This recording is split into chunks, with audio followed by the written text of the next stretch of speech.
ಜಗತ್ತಿನಲ್ಲಿರುವ ಎಲ್ಲ ರಾಮ ಭಕ್ತರಿಗೂ ಇದೊಂದು ಆತಂಕಕಾರಿ ವಿಷಯ. ಏನಪ್ಪ ಅಂತ ಹೇಳಿದ್ರೆ ರಾಮನಿಗೆ ಕೊಡುವಂಥ ಅರ್ಪಣೆ ಮತ್ತು ಕಾಣಿಕೆಗಳನ್ನು ಯಾರಿಗೂ ಗೊತ್ತಿಲ್ಲದಂಗೆ ಕಳುವು ಮಾಡಲಾಗ್ತಾ ಇದೆ. ಇದು ಮೇಲ್ಮಟ್ಟದಲ್ಲಿ ನಡೀಲಿಲ್ಲ ಅಂದರೂ ಕೆಳಮಟ್ಟದ ಯಾರು ದೇವಸ್ಥಾನದ ಸಿಬ್ಬಂದಿ ಇರ್ತಾರೆ ಅವರು ಕಳುವು ಮಾಡ್ತಿದ್ದಾರೆ ಅನ್ನುವಂಥ ಆಪಾದನೆಯನ್ನು ಮಾಡ್ತಿರ್ತಕ್ಕಂಥ 1990ನೇ ಇಸ್ವಿಯಲ್ಲಿ ಮೃತಪಟ್ಟಂಥ ಕರ ಸೇವಕರ ಸಂಖ್ಯೆ 60ಕ್ಕೂ ದಾಟುತ್ತೆ ಅಂತ.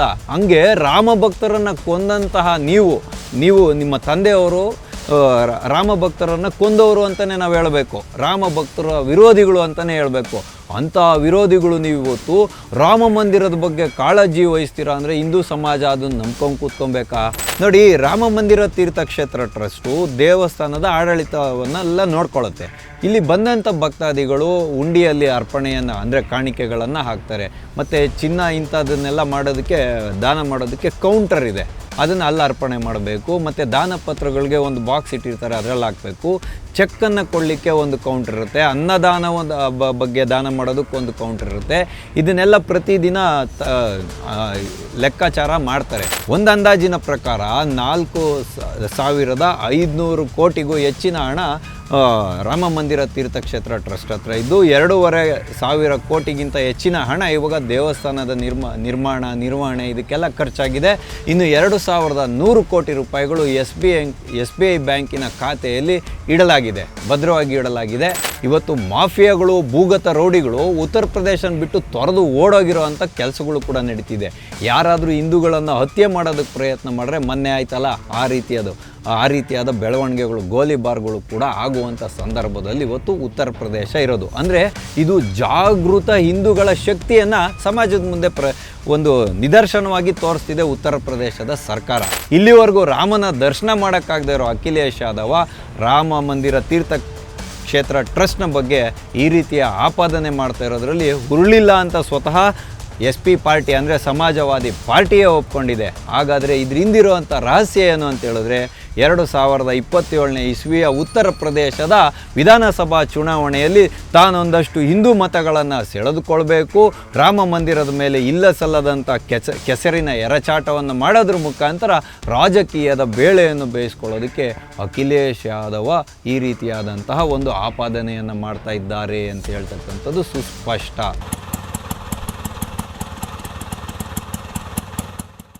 TV ವಿಕ್ರಮದ ಸಮಸ್ತ ವೀಕ್ಷಕರಿಗೆ ಆಟೋವಾಲಾ ಕಾರ್ಯಕ್ರಮಕ್ಕೆ ಆತ್ಮೀಯವಾದ ಸ್ವಾಗತ.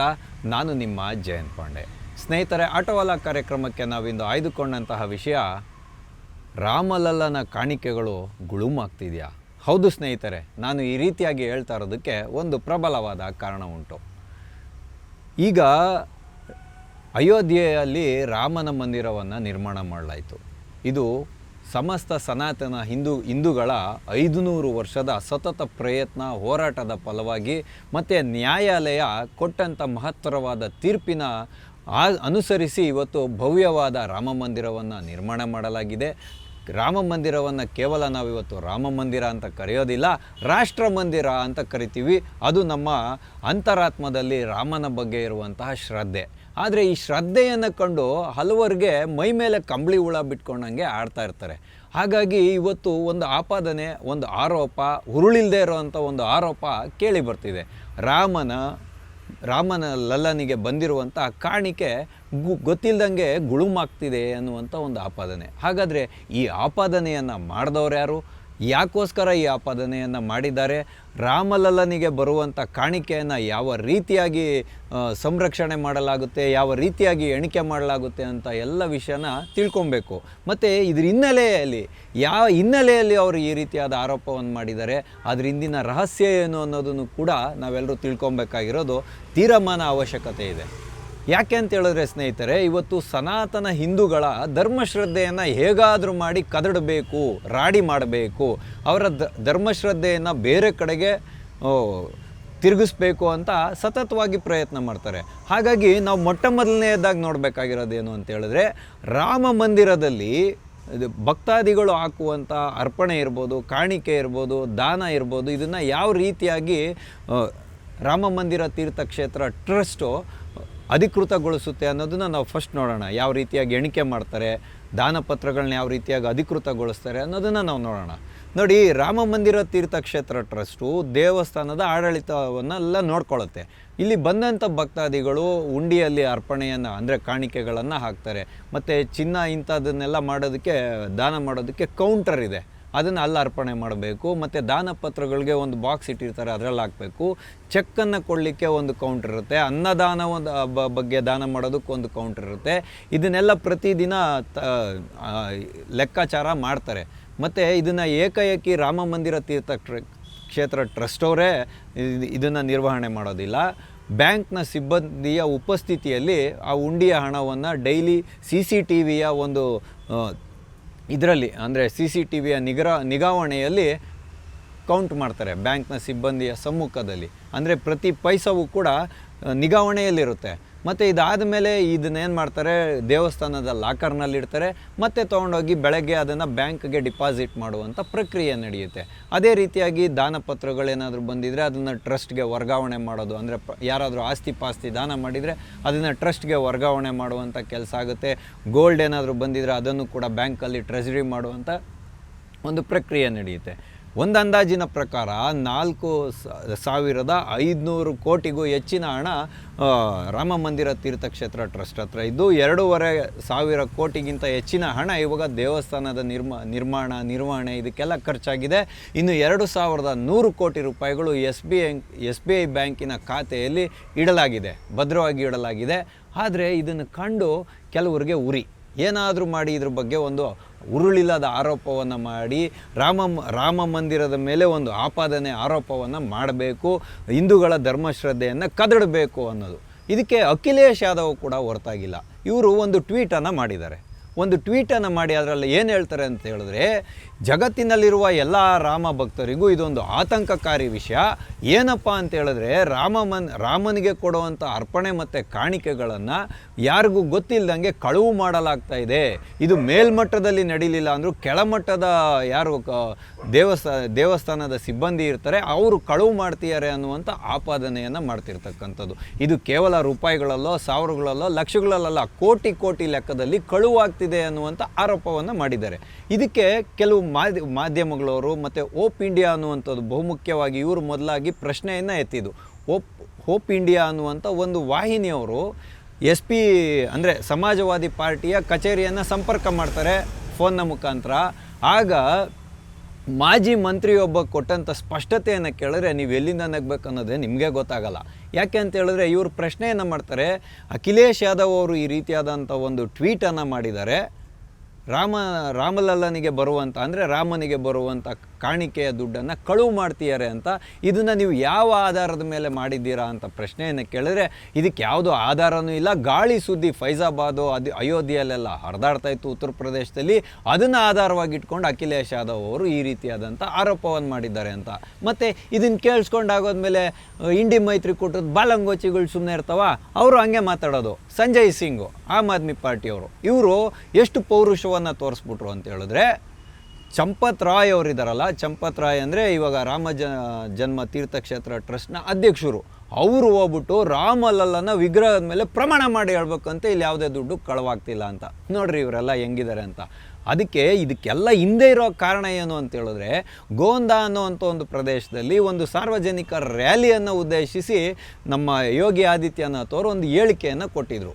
ಇವತ್ತು ನಾವು ರಾಮ ಮಂದಿರವನ್ನು ನಿರ್ಮಾಣ ಮಾಡಿದ್ದೀವಿ, ರಾಮನ ಶ್ರದ್ಧೆಯನ್ನು ಪುನರ್ಸ್ಥಾಪನೆ ಮಾಡಿದ್ದೀವಿ, ಜನಗಳಲ್ಲಿ ಅಚ್ಚಳಿಯದೆ ಉಳಿದೇ ಇರುವಂಥ ಒಂದು ರಾಮನ ಭಕ್ತಿಯನ್ನು ನಾವು ಇವತ್ತು ನಿರ್ಮಾಣ ಮಾಡಿಟ್ಟಿದ್ದೀವಿ, ರಾಮ ವಿರೋಧಿಗಳು ಮತ್ತು ರಾಷ್ಟ್ರ ವಿರೋಧಿಗಳು ಪ್ರವೇಶ ಇಲ್ದಂಗೆ ಮಾಡಿಟ್ಟಿದ್ದೀವಿ, ಅದು ಬಹುಮುಖ್ಯವಾದ ಬೆಳವಣಿಗೆ ಅಂತ ಹೇಳಿಕೆಯನ್ನು ಕೊಟ್ಟಿದ್ರು. ಆ ಹೇಳಿಕೆಯನ್ನು ಕೇಳಿದಂಥ ಅಖಿಲೇಶ್ ಯಾದವ್ಗೆ ಮೈ ಮೇಲೆ ಕಂಬಳಿ ಹುಳ ಬಿಟ್ಕೊಂಡು ಇವಾಗ ಏನಾಗಿದೆ ಅಂತ ಹೇಳಿದ್ರೆ ಕಂಡಲ್ಲೆಲ್ಲ ತುರ್ಕೆ ಕೆರೆದು ಉಂಡು ಮಾಡ್ಕೊಳೋ ಅಂತ ಕೆಲಸ ಮಾಡ್ಕೊಂಡಿದ್ದಾರೆ. ಯಾಕೆ ಅನ್ನೋದನ್ನು ನಾವು ಇನ್ನೂ ಒಳ ಹೊಕ್ಕು ನೋಡೋದಾದರೆ, ಬರುವ ಮುಂದಿನ ವರ್ಷ 2027ನೇ ಇಸ್ವಿಯ ಮಾರ್ಚ್ ಏಪ್ರಿಲ್ ಒಳಗಡೆ ಅಲ್ಲಿ ಚುನಾವಣೆಗಳು ಘೋಷಣೆ ಆಗಬೇಕು, ಉತ್ತರ ಪ್ರದೇಶದ ಚುನಾವಣೆ. ಏನಾದರೂ ಮಾಡಿ ರಾಜಕೀಯದ ಕೆಸರೆರಚಾಟವನ್ನು ಮಾಡಬೇಕಲ್ವಾ.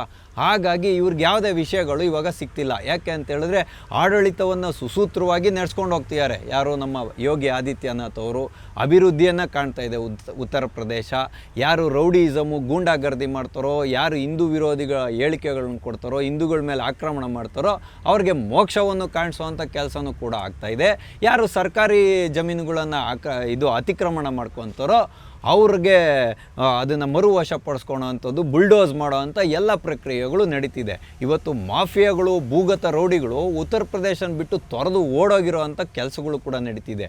ಯಾರಾದರೂ ಹಿಂದೂಗಳನ್ನು ಹತ್ಯೆ ಮಾಡೋದಕ್ಕೆ ಪ್ರಯತ್ನ ಮಾಡಿದ್ರೆ ಮೊನ್ನೆ ಆಯ್ತಲ್ಲ ಆ ರೀತಿಯಾದ ಬೆಳವಣಿಗೆಗಳು, ಗೋಲಿಬಾರ್ಗಳು ಕೂಡ ಆಗುವಂಥ ಸಂದರ್ಭದಲ್ಲಿ ಇವತ್ತು ಉತ್ತರ ಪ್ರದೇಶ ಇರೋದು. ಅಂದರೆ ಇದು ಜಾಗೃತ ಹಿಂದೂಗಳ ಶಕ್ತಿಯನ್ನು ಸಮಾಜದ ಮುಂದೆ ಒಂದು ನಿದರ್ಶನವಾಗಿ ತೋರಿಸ್ತಿದೆ ಉತ್ತರ ಪ್ರದೇಶದ ಸರ್ಕಾರ. ಅಂದರೆ ಹಿಂದೂಗಳ ವಿರುದ್ಧ ಯಾರಾದರೂ ಧ್ವನಿಯನ್ನು ಎತ್ತಿದ್ರೆ ಅವರ ಹುಟ್ಟನ್ನು ಅಡಗಿಸಲಾಗುತ್ತೆ ಅನ್ನೋದು. ಆದರೆ ಅಖಿಲೇಶ್ ಯಾದವ್, ಇಂಡಿ ಮೈತ್ರಿಕೂಟದ ಬಾಲಂಗೋಚಿ ಇದನ್ನು ಹೆಂಗೆ ತಾನೇ ತಡಿಲಿಕ್ಕೆ ಸಾಧ್ಯ? ಇವರು ಎರಡೇ ಅಜೆಂಡಾ, ಒಂದು ಹಿಂದೂಗಳನ್ನು ನಿಂದಿಸಬೇಕು, ಹಿಂದೂ ಮತಗಳನ್ನು ಪಡ್ಕೊಬೇಕು. ಇದೇ ಇವ್ರದ್ದು ರಾಜಕೀಯ ಉದ್ದೇಶ.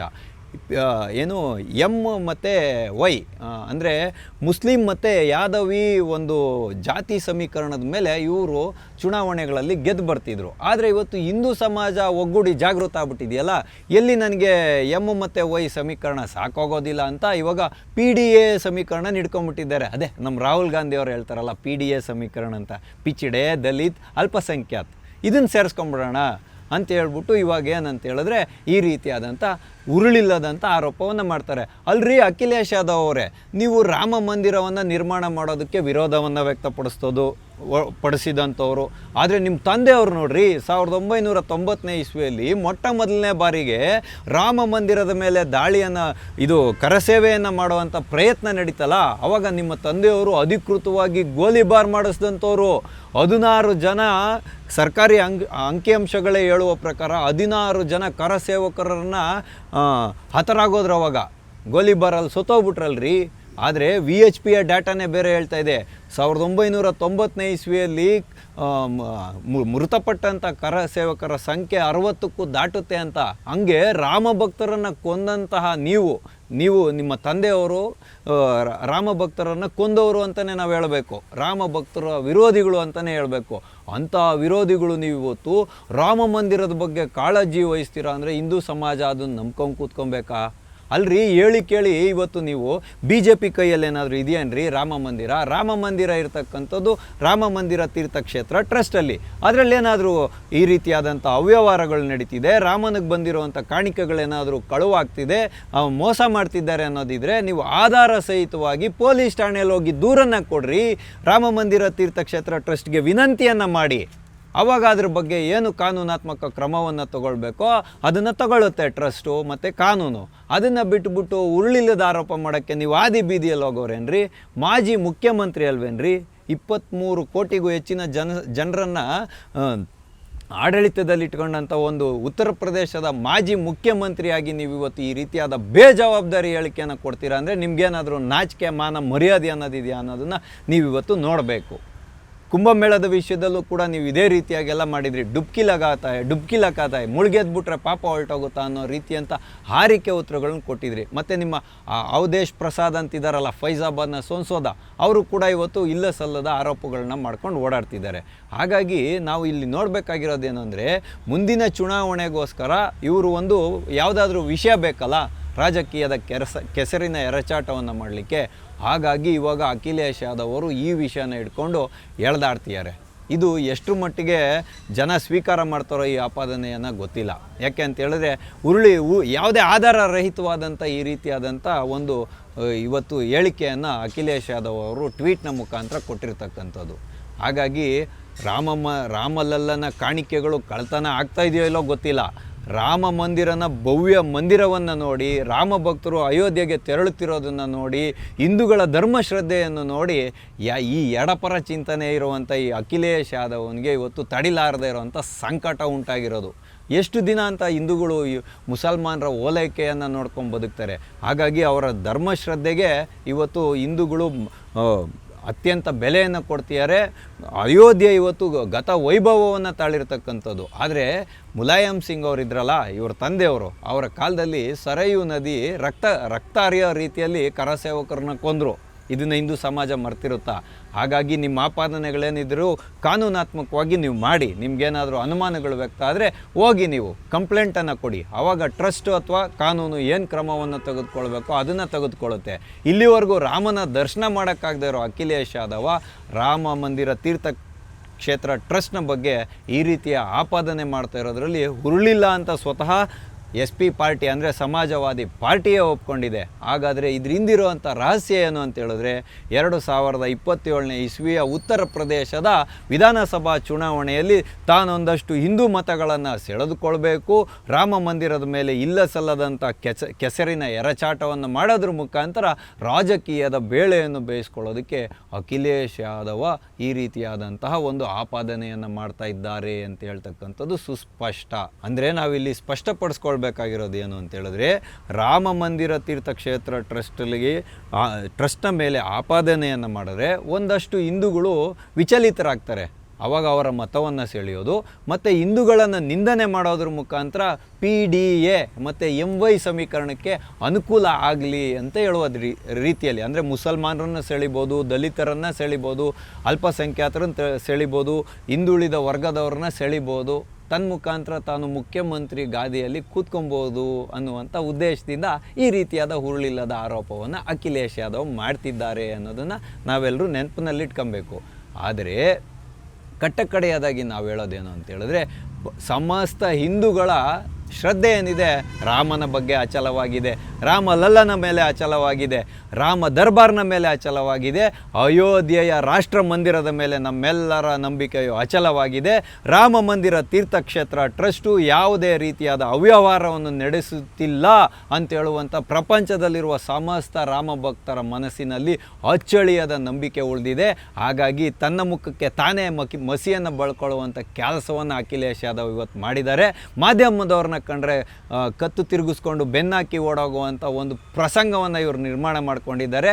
ಇಂಥ ಒಣಗೇಡಿ ಹೇಳಿಕೆಗಳನ್ನು ಕೊಡೋದನ್ನು ಬಿಟ್ಟು ಜನಗಳಿಗೆ ಏನು ಒಳ್ಳೆಯದನ್ನು ಮಾಡಬೇಕು ಅನ್ನೋ ಚಿಂತನೆಯನ್ನು ನಡೆಸಿ ಅಧಿಕಾರವನ್ನು ಹಿಡೀರಿ ಹೊರತು ರಾಮ ಮಂದಿರದ ಮೇಲೆ ಈ ರೀತಿಯಾದ ಆಪಾದನೆಯನ್ನು ಮಾಡಿ ನಿಮಗಿರುವಂಥ ಮರ್ಯಾದೆಯನ್ನು ಇನ್ನೊಂದಷ್ಟು ಕಳ್ಕೊಬೇಡಿ ಅಂತ ಹೇಳುವ ವಿಷಯದೊಂದಿಗೆ ನಾವು ಇಂದಿನ ಆಟೋವಾಲ ಕಾರ್ಯಕ್ರಮವನ್ನು ಮುಗಿಸ್ತಾ ಇದ್ದೇವೆ. ಮುಂದೆ ಇಂಥದ್ದೇ ಒಂದು ಕುತೂಹಲಕಾರಿಯಾದ ವಿಷಯದೊಂದಿಗೆ ನಾವೆಲ್ಲರೂ ಮತ್ತೆ ಭೇಟಿಯಾಗೋಣ. ಅಲ್ಲಿವರೆಗೂ TV ವಿಕ್ರಮವನ್ನು ಸಬ್ಸ್ಕ್ರೈಬ್ ಮಾಡುವುದರ ಮುಖಾಂತರ, ನಿಮ್ಮ ಸದ್ವಿಚಾರಗಳನ್ನು ಕಾಮೆಂಟ್ ಮಾಡುವುದರ ಮುಖಾಂತರ ಹಾಗೂ ಶೇರ್ ಮಾಡುವುದರ ಮುಖಾಂತರ ನಮ್ಮನ್ನು ಪ್ರೋತ್ಸಾಹಿಸಿ. TV ವಿಕ್ರಮ, ದೇಶ ನಿಮ್ಮ ಕೈಯಲ್ಲಿ. ಈ ಕಾರ್ಯಕ್ರಮ ನಿಮಗೆ ಇಷ್ಟ ಆಗಿದ್ದಲ್ಲಿ ಲೈಕ್, ಶೇರ್ ಹಾಗೂ ಕಮೆಂಟ್ ಮಾಡಿ.